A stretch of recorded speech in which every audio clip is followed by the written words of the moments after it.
चत्तारि मंगलम अर्हंता मंगलम सिद्धा मंगलम साहु मंगलम केवली पनत्तो धमो मंगलम चत्तारि लोगुतमा अर्हंता लोगुतमा सिद्धा लोगुतमा साहु लोगुतमा केवली पनत्तो धमो लोगुतमा चत्तारि शरणं पौजामि अर्हंता शरणं पौजामि सिद्धा शरणं पौजामि साहु शरणं पौजामि केवली पनत्तो धमो शरणं पौजामि चार शरण चार मंगल चार उत्तम करे जे भवसागर थी तरे ते सकल कर्म नो आणे अंत मोक्ष तना सुखले अनंत भाव धरीने जे गुण गाय ते जीव तरीने मुक्ति जाय संसार माई शरण चार अवर शरण नहीं कोई जे नर नारी आदरे तेने अक्षय अविचल पद होय अंगूठे अमृतव से लब्धि तना भंडार गुरु गौतम ने समरिये तो સદાય મનોવાંછિત ફળદાતા.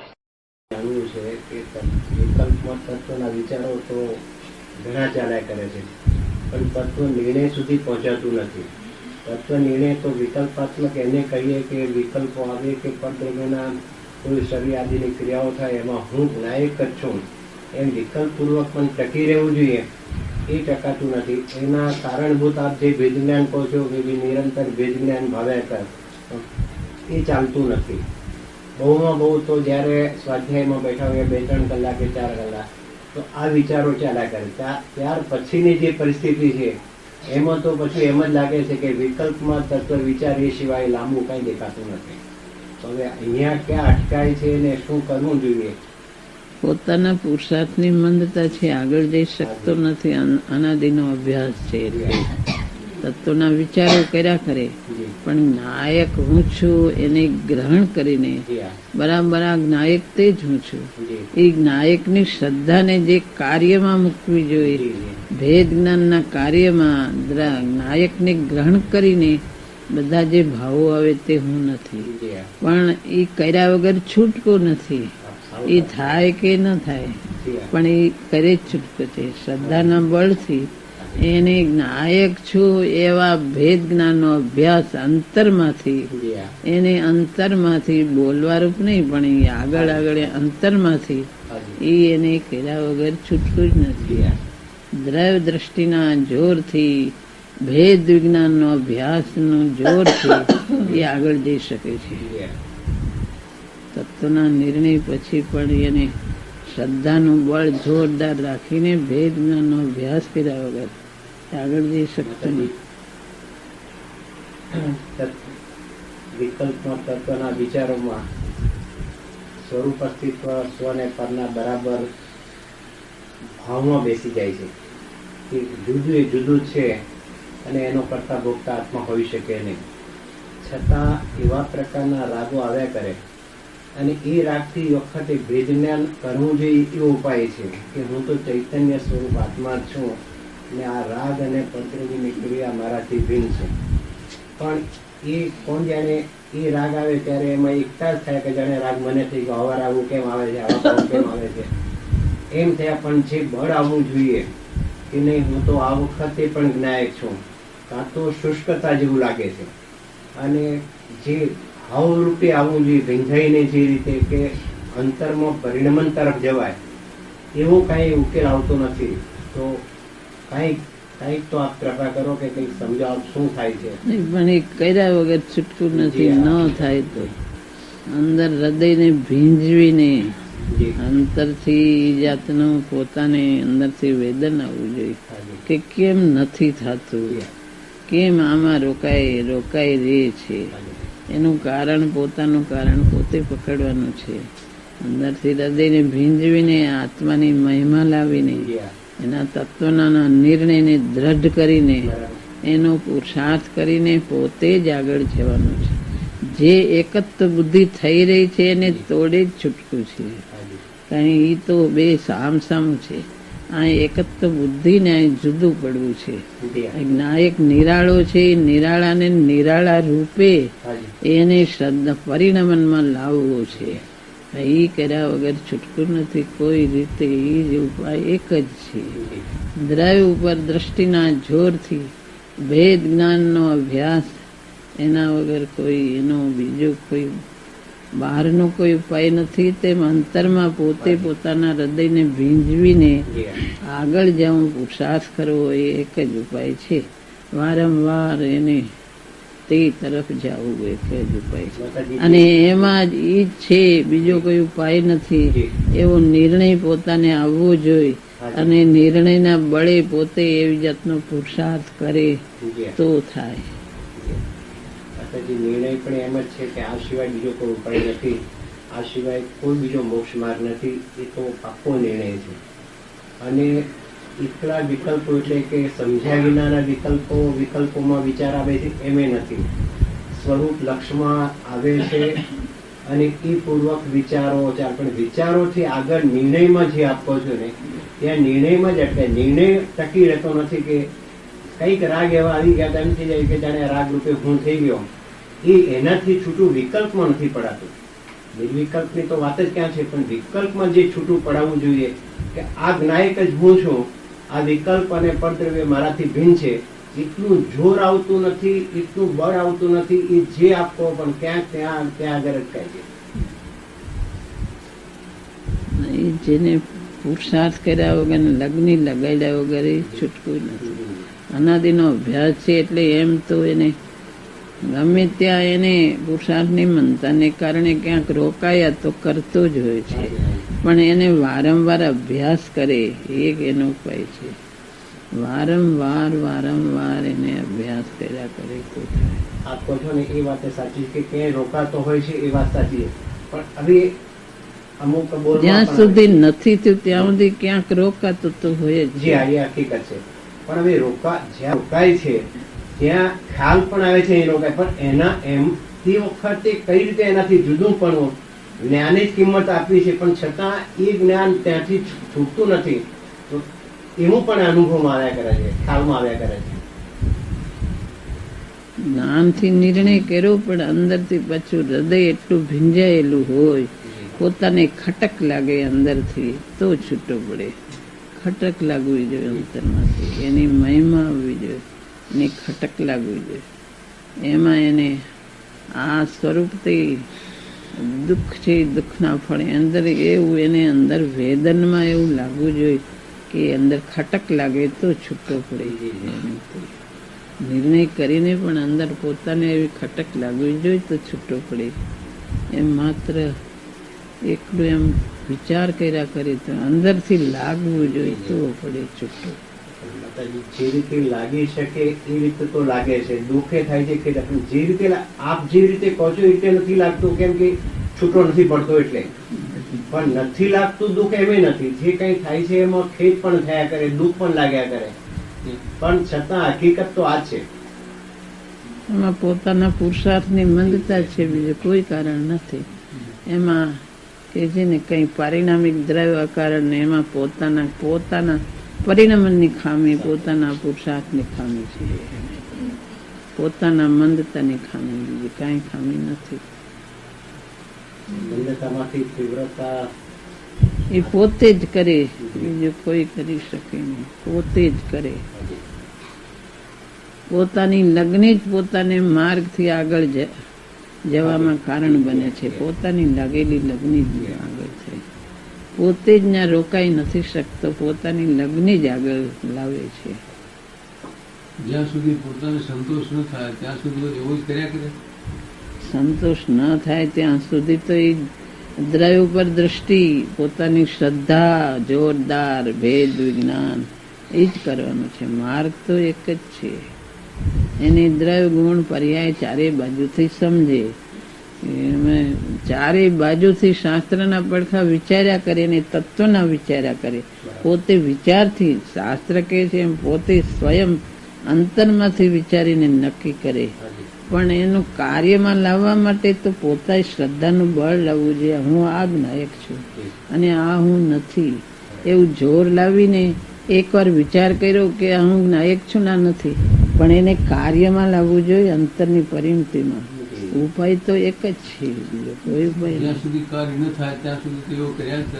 એમ જ કર્યા કરો. જે સિદ્ધ થયા તે ભેદ વિજ્ઞાનથી થયા છે, નથી થયા તે ભેદ વિજ્ઞાનના અભાવથી નથી થયા. ભેદ વિજ્ઞાન ક્યાં સુધી ભાવવું કે જ્યાં સુધી આ આત્મા પોતે છૂટો પડીને સ્વરૂપમાં સ્થિર ન થઈ જાય ત્યાં સુધી. એના બે અર્થ કર્યા છે કે જ્યાં સુધી સમ્યક દર્શન થાય ને પોતે સ્વરૂપમાં ઠરી ન જાય ત્યાં સુધી, અને બીજો એમ કે જ્યાં સુધી કેવળ જ્ઞાન ન થાય ત્યાં સુધી અભ્યાસ કરવાનો. એક જ ઉપાય. શરૂઆતથી અભ્યાસ, સહજ અભ્યાસ હોતો નથી. પેલા ભેદ વિજ્ઞાન સહજ છે નહીં, સહજ નથી અભ્યાસ, તોય અભ્યાસ કરે સમ્યક દર્શન પામ્યા પેલા.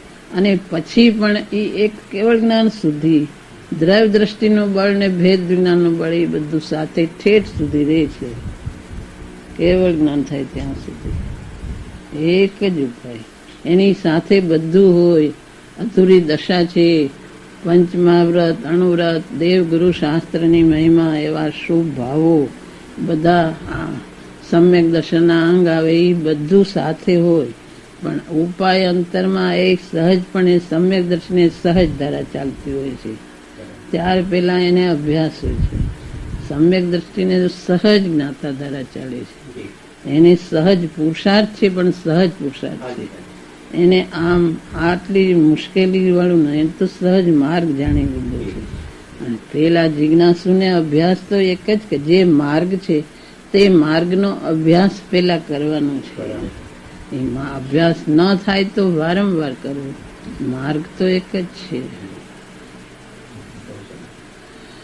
કે ભેદ વિજ્ઞાન ક્યાં સુધી ભાવવું કે એક ધારાએ તૂટ ન પડે એવી રીતે ભાવવું.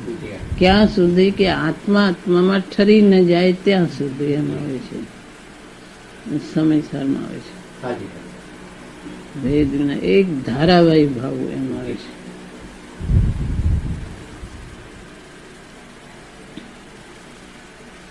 માતાજી પ્રતિક્રમણ અધિકારમાં નિયમસારમાં પ્રતિક્રમણ અધિકારમાં પેલા 5 દાદા કીધું, નારદમય, માનવની બધું. પછી કીધું આ ભેદ જ્ઞાનના અભ્યાસથી માધ્યસ્થથી ચારિત્ર બને તેથી થઈશું ચારિત્ર. તો સમ્યક દર્શન થયા પછી પણ ભેદ જ્ઞાની સમ્યક દર્શન થયા પછી પણ ભેદ વિજ્ઞાન છે. ભેદ વિજ્ઞાન થઈ માધ્યસ્થ થઈ ચારિત્ર. ચારિત્ર પણ એમાં, સમ્યક દર્શન પણ એમાં, કેવળ જ્ઞાન સુધી એમાં, બધું એમ જ છે. સમ્યક દર્શનનું બળથી ભેદ જ્ઞાન થયું. ચારિત્રના બળમાં પણ ભેદ જ્ઞાન, બધે ભેદ જ્ઞાન. એક જ માર્ગ પહેલેથી છેલ્લે સુધી. માર્ગ બીજો નથી, સીધો ને સરળ છે, પણ અનાદિના અભ્યાસને લઈને મોંઘો થઈ ગયો. એક જ માર્ગ, આડોઅવળો માર્ગ નથી, ક્યાંય ગોતવા જવાનું નથી. અંતરમાં છે કે બહારમાં તું આટલું કરી લે કે આટલા કાંઈ બહારના કોઈ કાર્યો કરી લે એવું કાંઈ નથી. અંતરમાં કરવાનું છે. એક જ માર્ગ પહેલેથી છેલ્લે સુધી. માધ્યસ્થી આ ભેદ વિજ્ઞાનના દ્વારા એ ગાથા છે આખી. પ્રત્યાખ્યાન અધિકારમાં છે કર્મ અને જીવના ભેદ અભ્યાસથી જ પ્રત્યાખ્યાન. હા, એ ભેદ અભ્યાસથી જ પ્રત્યાખ્યાન. પ્રત્યાખ્યાન એમાં આવે, સંવર એમાં આવે, બધું એમાં આવે. જ્ઞાન દર્શન ચારિત્ર બધામાં એ આવે.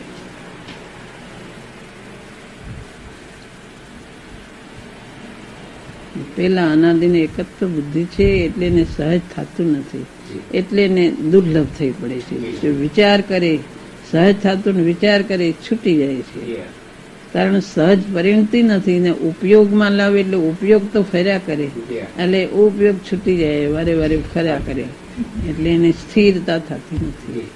અને શ્રદ્ધાનું બળ એટલું ટકતું નથી, અને પરિણતિ સહજ થઈ નથી, એટલે પ્રથમ ભૂમિકામાં એને વિકટતા થઈ પડે છે.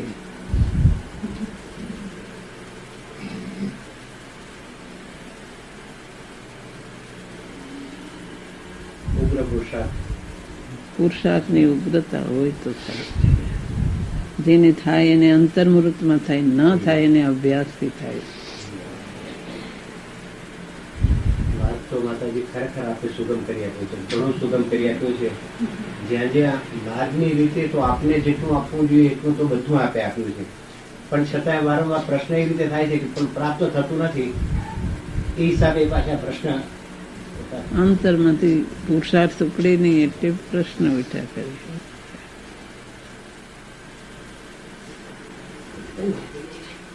એને પોતાની અંતરથી એટલો વિશ્વાસ અંતરથી આવવો જોઈએ હાજી હાજી તો કરી શકે જી કે ભવ નથી એમ. એટલે કોઈ આત્માથી એને ખરેખર આત્માર્થ પ્રગટ થવો હોય તો એ પોતાના માટે એમ નક્કી કરી શકે કે મને ભાવ નથી એવું નિશ્ચયપણે એ પોતે નક્કી કરી શકે. પોતે કરી શકે.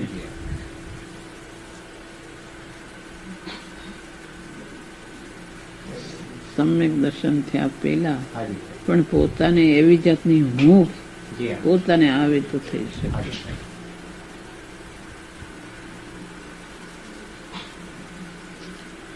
નક્કી ન થઈ શકે એમ નહીં. ન થઈ શકે એવું.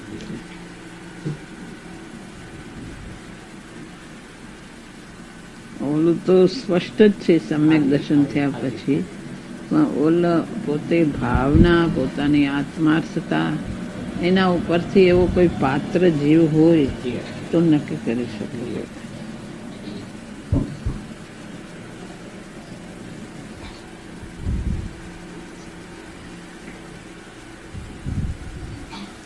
આત્માર્થતા ઉપર જ એનો આધાર છે.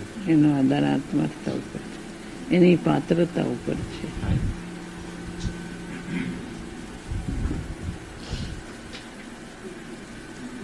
માતાજી બીજો પ્રશ્ન છે ગુરુદેવશ્રીના વચનામૃતમાં 94મો બોલ છે એમાં આ પ્રમાણે કે શુદ્ધાત્માના અનુભવમાં ધર્મીજી મુખ્યપણે રાગદ્વેષના કરતા કે ભોગતા નથી. મુખ્યપણે શા માટે લીધો એ આશંકા કરીને જાણવું છે કે મુખ્યપણે રાગદ્વેષના કરતા ભોગતા નથી, કેમ કે સામાન્યપણે તો આપણે એમ કહીએ છીએ કે ભાઈ ધર્મીજી રાગદ્વેષના કરતા ને ભોગતા સંસારથી સ્વામિત્વ પણ એને નથી હોતો. અને બીજો એવો જ પ્રશ્ન છે એમાં પણ સ્વભાવ દ્રષ્ટિમાં નિર્મળ પર્યાયને કરે છે અને તેના આનંદને ભોગવે છે. સ્વભાવ દ્રષ્ટિનો વિષય તો ધ્રુવ નાયક છે, તો એમાં આનંદને કરે છે અને ભોગવે છે એમ કેવી રીતે લીધો? સ્વભાવ દ્રષ્ટિથી એમ લીધું છે. આ સ્વભાવ દ્રષ્ટિમાં નિર્મળ પર્યાયને કરે છે અને આનંદને ભોગવે. મુખ્યપણે કરતા ભોગતા નથી એટલે કે એને હજી અસ્થિરતા ઊભી છે. દ્રષ્ટિની અપેક્ષા એ કરતા ભોગતા નથી. બરાબર. સ્વામિત્વ બુદ્ધિ નથી જી હા. એને હું નાયક છું. જી હા. આ જે વિભાવ ભાવ મારો સ્વભાવ નથી, જી. એ મારા સ્વભાવથી વિરુદ્ધ છે, મારામાંથી ઉત્પન્ન થાય છે એમ નથી. જી હા. મારી પુરુષાર્થની મનતા એ થાય છે એટલે હું એનો કરતા નથી. જી હા. એનું ઉત્પન્ન કરનારા એ ભાવોનો હું નથી, એનો નાયક છે. જી જી. મુખ્યપણે નથી એટલે કે દ્રષ્ટિની અપેક્ષા એ નથી. બરાબર. અસ્થિરતામાં હજી ઊભું છે. હાજી. રાગ દ્વેષ ન જ હોય તો વિતરાગ થઈ જાય. અસ્થિરતાની અપેક્ષા એ છે માટે મુખ્યપણે નથી એમ કીધું છે. હા.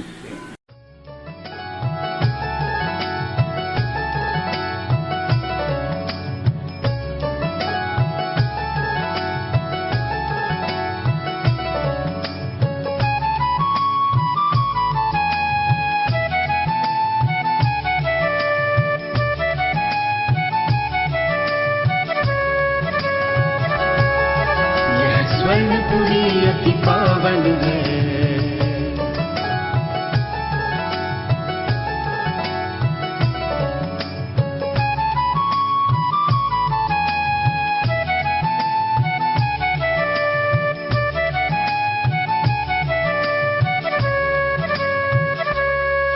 यह स्वर्णपुरी अति पावन है.